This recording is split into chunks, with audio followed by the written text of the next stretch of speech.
ایک رات سوچیں، جب عمر سعد نے حملہ کرنے میں دیر کر دی تو معلوم ہے کہ شمر نے خط لکھا، پیغام بھیجا کہ یہ تعلل کر رہے ہیں، سستی کر رہے ہیں، جبکہ وہ جانتا تھا کہ میں غلطی پر ہوں۔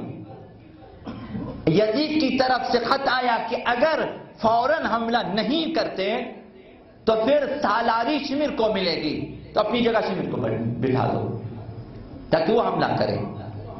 عمر سعد نے کہا مجھے پتا ہے کہ جنت حسین کے ساتھ ہے، مجھے معلوم ہے، لیکن وہ نسیہ ہے، ادار ہے، وہ نہ معلوم کب کو ملے مجھے، لیکن جس حکومت کا یزید نے وعدہ کیا ہے وہ نقد ہے، وہ بہت جلد مجھے ملنے والی ہے، لہذا میں حملہ کر دیتا ہوں۔ جب یزید کی طرف سے دھمکی آئی، اس نے تیر چڑھایا کمان پہ اور اس نے چلا دیا، جنگ کی ابتدا کر دی۔ بدترین سامعین تھے کربلا میں کہ اس قدر آقا عبداللہ حسین نے وعظ کی، نصیحت کی، مگر ان پہ اثر نہ ہوا۔ شب عاشور مہلت لی، عبادتیں کرتے رہے، قرآن کی تلاوت کی تاکہ اثر ہو جائے، اس طرح کی تبلیغ۔ آقا ابوالفضل عباس کو بھیجا کہ جائیں انہیں بتا دیں کہ ایک رات کی مہلت دیں، ہم نماز پڑھنا چاہتے ہیں، ہم قرآن کی تلاوت کرنا چاہتے ہیں، مجھے قرآن سے محبت ہے، تلاوت قرآن سے محبت ہے، مجھے نماز سے محبت ہے۔ آقا عبداللہ حسین سمجھانا چاہتے ہیں کہ میں کون ہوں، جسے خدا سے، قرآن مجید سے، نماز سے محبت ہے، عشق ہے، تم اس کو قتل کر رہے ہو۔ ہم ایسے لوگ ہیں۔ اتمام حجت کی آقا عبداللہ حسین نے کس طرح تبلیغ کی ان کے اوپر، پیغمبر کا امامہ سر پہ رکھا، پیغمبر اسلام کا کی ابا اپنے دوست پہ رکھ دی، پیغمبر اسلام کی سواری پہ سوار ہو کے گئے کہ میں وارث پیغمبر ہوں۔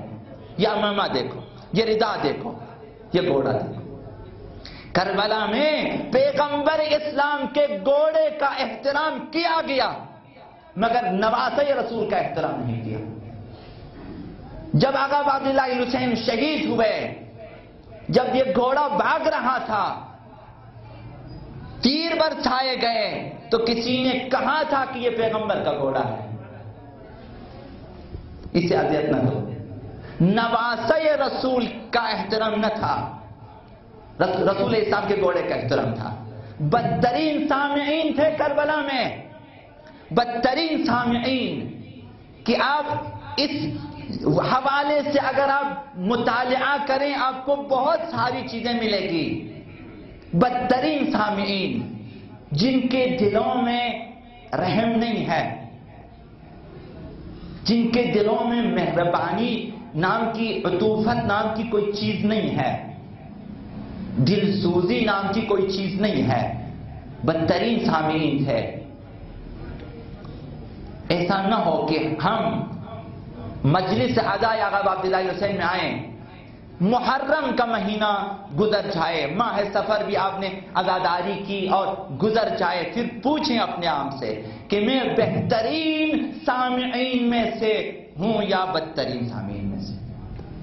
رویے میں تبدیلی آئی ہے، اخلاق میں تبدیلی آئی ہے، چال چلن میں تبدیلی آئی ہے، آپ کی گفتگو میں تبدیلی آئی ہے، آپ کے ایمان میں اضافہ ہوا ہے، اعمال صالحہ میں اضافہ ہوا ہے، کیا ہوا، آپ میں کیا تبدیلی آئی ہے؟ اگر ہم میں کوئی تبدیلی نہ آئے تو احساس کریں کہ بدترین سامعین میں سے ہیں۔ ایسا نہ ہو کہ ہم بدترین سامعین میں شامل ہو جائیں۔ کوشش کریں کہ اہل بیت نے ہمیں بتا دیے ہیں کہ بہترین سامعین کون لوگ ہو سکتے ہیں۔ خداوند متعال نے قرآن مجید میں ہمیں جا بجا بتا دیا ہے کہ جو لوگ بہترین سامع ہوتے ہیں، الذین یستمعون القول فیتبعون ما احسنہ، بہترین سامعین وہ ہے کہ باتیں سنتے ہیں اور پھر بہترین باتوں کا انتخاب کرتے ہیں اور انتخاب کرنے کے اس پہ عمل کرتے ہیں، یہ بہترین سامعین ہے۔ کہ کس نے کیا کہا. ہمیں بتایا گیا ہے کہ یہ نہ دیکھو کہ کون پڑھتا ہے، یہ دیکھو کہ کیا بولتا ہے، کیا پڑھتا ہے. ہمیشہ شخصیت کے پیچھے نہ جائیں، شخصیت ظاہری. بے شک آپ شخصیت معنوی کی طرف آئیں، شخصیت اخلاقی کی طرف آئیں. شخصیت دنیاوی مہم نہیں ہے.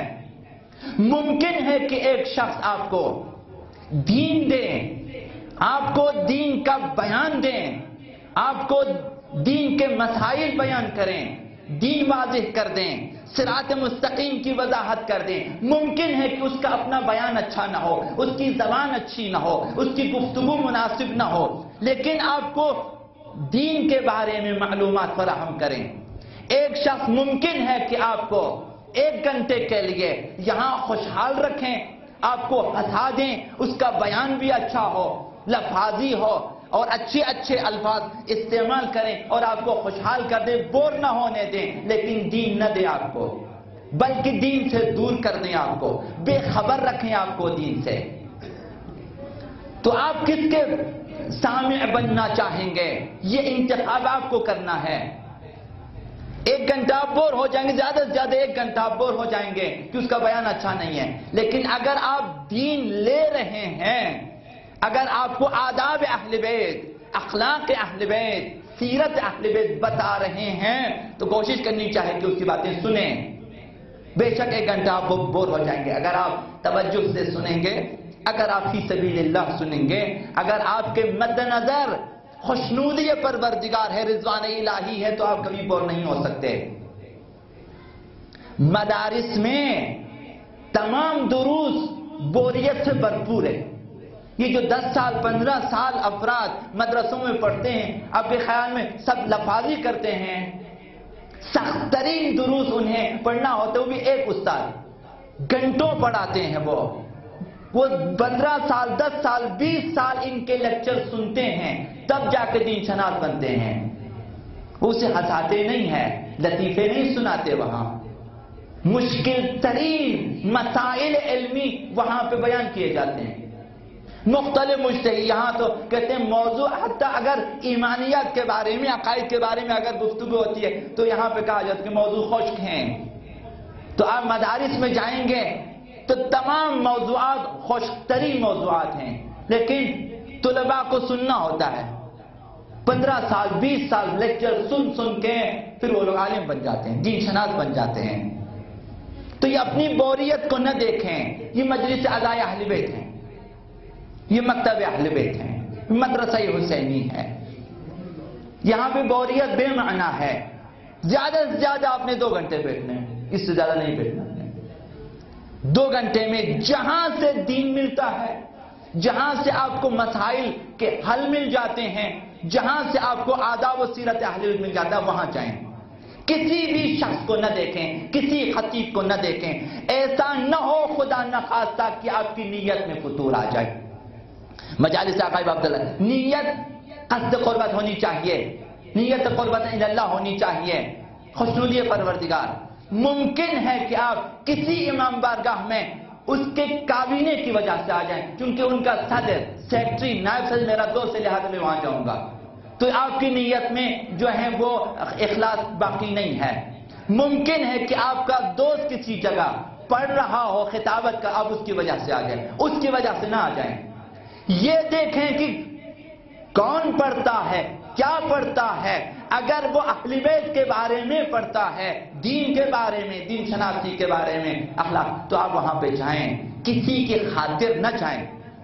یہ آپ کی نیت میں اخلاص نہیں رہے گا. کسی کے یا بانی مجلس کی خاطر آپ جائیں کسی گھر میں کہ وہ بانی مجلس میرا دوست ہے، آپ نہ جائیں، برا لگتا ہے، یعنی خدا نہیں ہے نیت میں کہ اس کی خاطر آپ جائیں.